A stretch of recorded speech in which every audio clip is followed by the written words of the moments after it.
In consequence of those orders, several of the officers of inferior rank and some of the servants were sent to the frigate appointed to guard us. In the afternoon, Sir Richard and Lady Strachan, accompanied by Mrs. Maitland, came alongside the ship.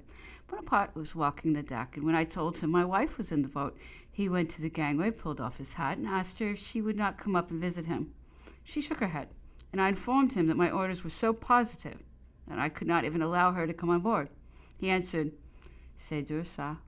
That's very hard," and addressing himself to her, "My Lord Keith est un peu trop sévère, n'est-ce pas, madame?" Lord Keith is a little too severe, is he not, madame? He then said to me, "Ma foi, son portrait ne le flatte pas. Elle est encore plus jolie que lui." "I assure you her portrait is not flattering. She's handsomer than it is." I told him Sir Richard Strachan was in the boat with her, and that he was second in command of the Channel fleet. He bowed to him and said, "He appears very young man to hold so high a rank." There were this day a great many boats round the ship full of people, among which were a number of well-dressed females. He expressed himself in strong terms of admiration of the beauty of the English women, and was desirous of knowing which were the ladies. Les dames comme il faut, as he termed it, as they were so well dressed that he could not distinguish them. In the evening a letter was sent to me by Lord Keith, of which I subjoin an extract. From the representation you've made to me of the dissatisfaction expressed by Bonaparte on observing by the newspapers that he was to be sent to St. Helena, it will be necessary that you redouble your vigilance to prevent his escape, and you are therefore to station double sentinels and resort to every other means that may be necessary for frustrating any such intention. On the 28th of July, Lord Keith came on board between 11 and 12 o'clock, and was shown by me into the cabin, where Count Bertrand introduced him to Bonaparte.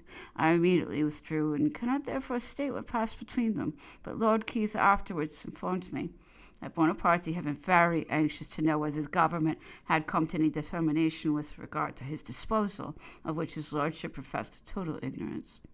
After Lord Keith came out of the cabin, he remained some time with Bonaparte's suite, who were collected in the stateroom. Madame Bertrand drew him aside and entered into conversation with him, saying what she had repeated to me 100 times, that it would be the height of injustice to send them to St. Helena, and endeavoring to persuade him to interfere in preventing her husband at least from going, should Napoleon be sent there.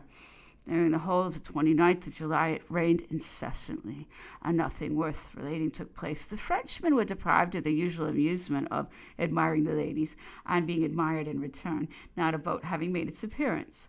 They often remarked with the characteristic vivacity of the nation that they were placed in the situation of Tantalus, so many beauties in view without the possibility of approaching them. On Sunday, the 30th of July, the crowd of boats was greater than I ever remember to have seen at one time.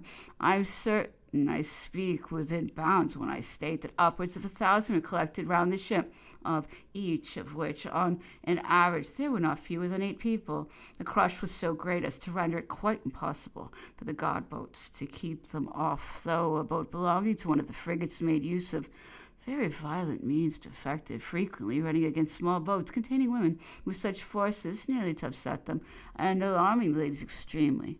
The French officers were very indignant at such rude proceedings, saying, "Is this your English liberty? Were such a thing to happen in France, the men would rise with one accord and throw that officer and his crew overboard."